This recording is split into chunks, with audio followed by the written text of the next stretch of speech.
రామదాస విజయం అధ్యాయం 10 రెండవ భాగం. శాస్త్రం నందు చెప్పబడిన ఫలితములను కూడా దైవమునకే వదిలి దైవము యొక్క ప్రేమయందు విశ్వాసము కలిగి యుండుటయే శ్రద్ధతో కూడిన భక్తి అంటారు.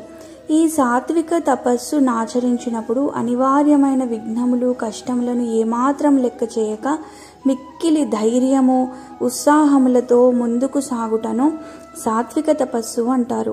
ఈ సాత్విక విధానంలో శరీరము, వాక్కు, మనస్సులకు సంబంధించిన 3 తపస్సులు ఏకం కాకపోతే సాధకుని సాధనంతా వృధాయే అవుతుంది.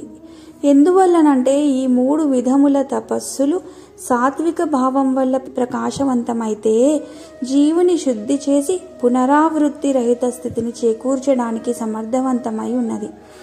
ఏ తపస్సైనా శ్రద్ధ లేనిదే రాణించదు, ఫలించదు.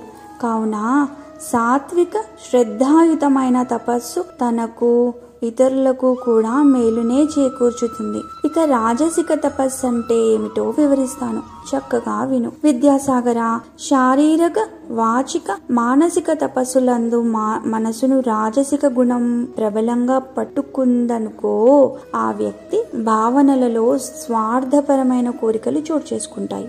వాడు చేసే ఆరాధనలన్నింటి వెనుక బలీయమైన కోరిక ఉంటుంది. ఆ కోరికకు లక్ష్యం ధనం కావచ్చు, డంబం కావచ్చు, దర్పం కావచ్చు, కీర్తి కండూతి కావచ్చు.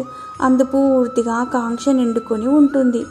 అటువంటి వాడు చేసే యజ్ఞ యాగాది సత్కార్యములు ఒక్కొక్కసారి సత్ఫలితాన్ని ఇవ్వకపోగా దుఃఖహేతువులవుతాయి.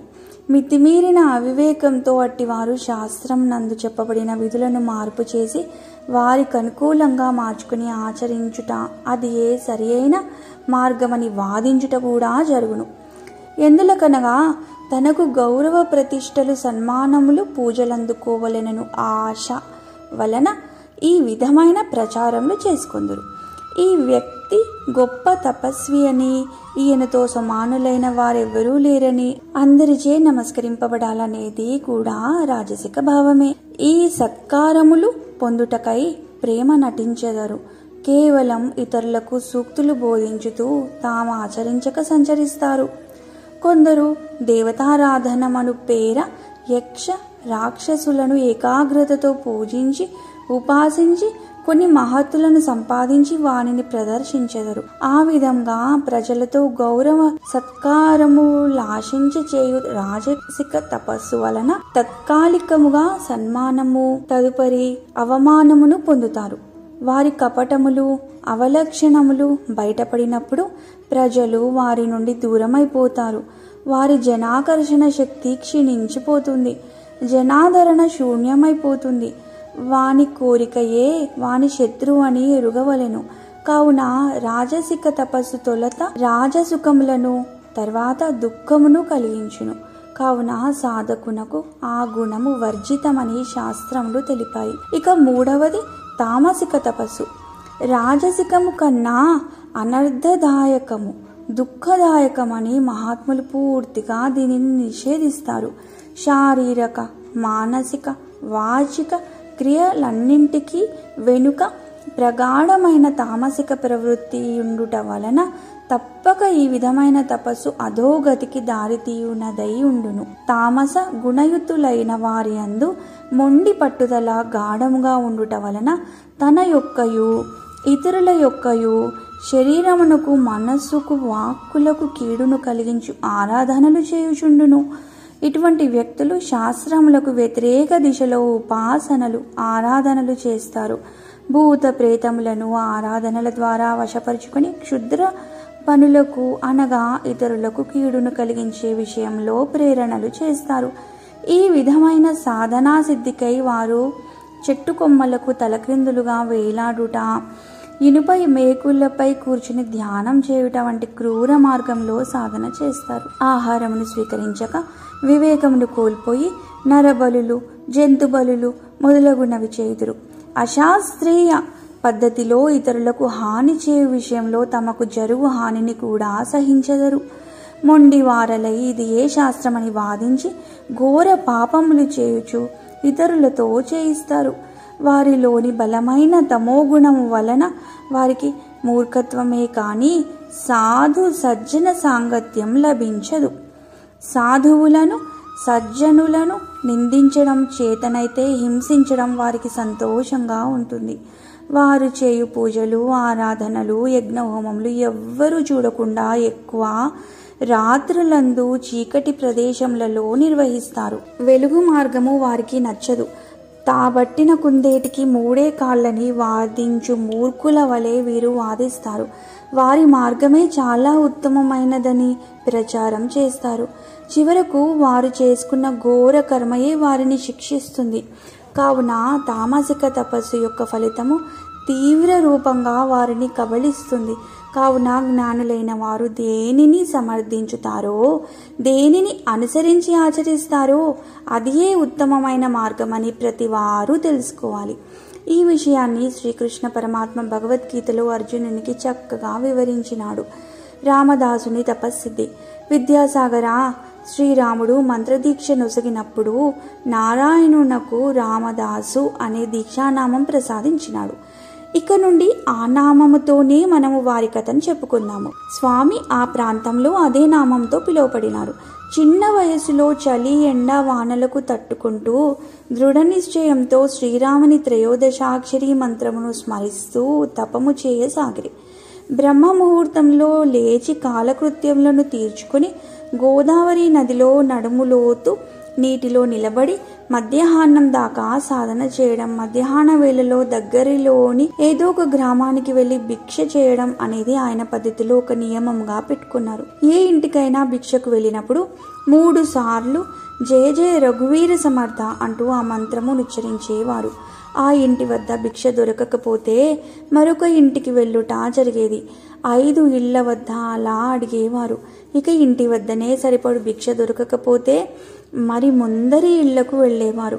అంతేకాక ఎంత కొంచెం లభించినా దానినే శ్రీరామునికి నైవేద్యం సమర్పించి తర్వాత తాను భుజించేవారు. అసలు దొరకని రోజున మంచి తీర్థం శ్రీరామునికి నైవేద్యం ఇచ్చి తాను స్వీకరించేవాడు. దొరకని రోజు ఉపవాసమే ఉండేవారు. భిక్ష స్వీకరించిన తర్వాత ఒక గడియ సేపు విశ్రాంతి తీసుకుని తిరిగి సాధనకు ఉపక్రమించేవారు. ఒకసారి 4 రోజులు వరుసగా భిక్ష దొరకలేదు. అతడు ఆకలికి తట్టుకోలేక మూర్ఛనొందినాడు. స్పృహ కోల్పోయి ఉన్న తరుణంలో శ్రీరాముడే బ్రాహ్మణ వేషంలో వచ్చి అతనికి ఆహారం ఇచ్చారు. నీళ్లలో చాలా సమయం ఉండటం చేత అతని శరీరం నాని తెల్లపడిపోయినది. దానికి తోడు నీటిలోని జలచరములు కొరికి తినేవి. ఇటువంటి ఆటంకములు ఎన్ని వచ్చినా, నదికి వరదలు వచ్చినా రామదాసు భయపడక తన సాధనను చక్కగా చేస్తుండేవాడు. పూర్వకాలంలోని ఋషుల వలె ఇతనికి మాయాయుతములగు చిత్ర విచిత్ర సంకటములెన్నయో ఎదురైనవి. వారిని ఏమాత్రం లెక్క చేయక తన తపస్సును ఇంకనూ తీవ్రంగా చేసేవాడు. కాలక్రమాన అతని శరీరంలో అనేక మార్పులు వచ్చినవి.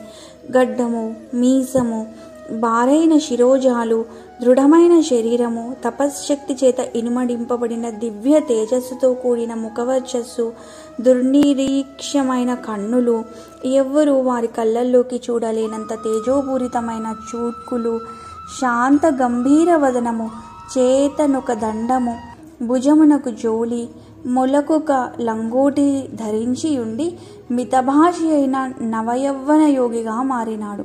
అతడొకనాడు పంచవటి అందు నదికి పోవుచుండగా అడవిలో ఒక పులి అడ్డగించినది. రామదాసు దానికి నమస్కరించి, ఓ వ్యాఘ్రరాజమా, ఇది నీ మాయావేషం. ఈ విషయం సత్యమని నా మనసు తెలుపుచున్నది. నిశ్చయంగా నీవు నా ప్రభువే. ప్రభు, నేను నీ దాసానుదాసుడను. నీ మాయను గ్రహించే శక్తి నాకు లేదు. నీవు మహానటుడవు. వివిధ రూపాలను ధరించి అందరినీ మాయకు గురి చేస్తావు. తిరిగి నీ కరుణతో రక్షిస్తూ ఉంటావు. తండ్రి, నీ నిజ రూపం చూపమని ప్రార్థించాడు. వెంటనే పులి శ్రీరామచంద్రునిగా మారి దర్శనం అనుగ్రహించారు. రామదాసు, దేవదేవా, జగత్ప్రభు, దీనబంధో, నీవు సర్వాంతర్యామివి, పరమ పురుషుడవు. లోకాలను సృజిస్తూ పోషిస్తూ లయింపచేస్తుంటావు. జగత్తంతా నీ లీలా విభూతి. నీ లీలా విస్తారాన్ని అర్థం చేసుకోవడం కానీ, నీ వర్తనమును అవగాహన చేసుకోవడం కానీ బ్రహ్మాదులకైనను సాధ్యం కాదు. నిశ్చలానంద, లోకాలు, లోకస్తులు, లోకపాలురు. సమసిపోయిన పిదప కూడా నీవు ప్రకాశిస్తూనే ఉంటావు. నీ మంగళ రూపం దర్శించే నిమిత్తం మునులు, తాపసులు, ముక్త సంగులు కూడా అనితర దుర్లభమైన వ్రతాలు, దీక్షలు, యజ్ఞ యాగాదులను ఆచరిస్తూ ఉంటారు. నీవు నామరూపరహితుడవు.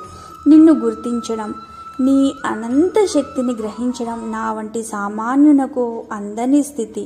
తండ్రి శరణు శరణు, రక్ష రక్ష అని శ్రీరామచంద్రునికి సాష్టాంగ వందనములు ఆచరించి వారి పాదముల చెంత ముకుళిత హస్తుడై కూర్చున్నాడు.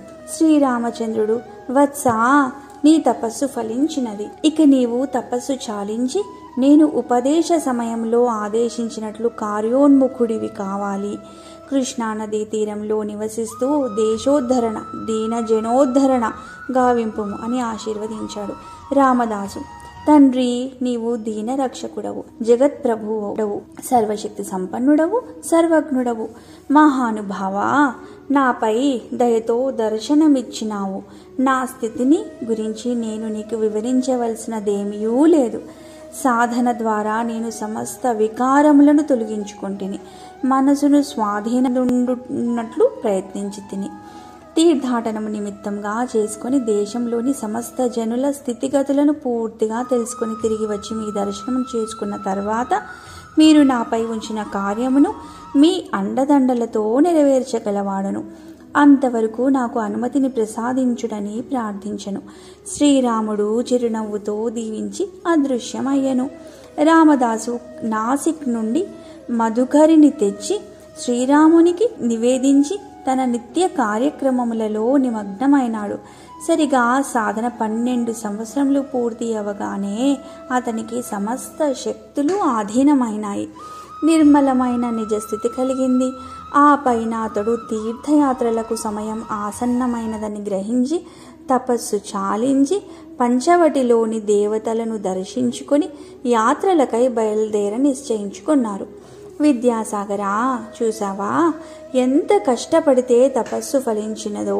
శ్రీరామదాసునకు శ్రీరామ దర్శనము లభించుటకు మారుతి యొక్క సహాయము కూడా చాలా ఉన్నది. సాధకుడు ముందుగా శరీర సుఖమును ముందు త్యజించవలెను. ఆహారమునందు రుచిని త్యజించవలెను. నిద్రయందు ప్రీతిని వదలవలెను. చలి, ఎండ, వానలను తట్టుకొనుటకు సిద్ధంగా శరీరము నుంచవలెనన్నచో మనో నిగ్రహణ శక్తిని పెంపొందింపవలెను.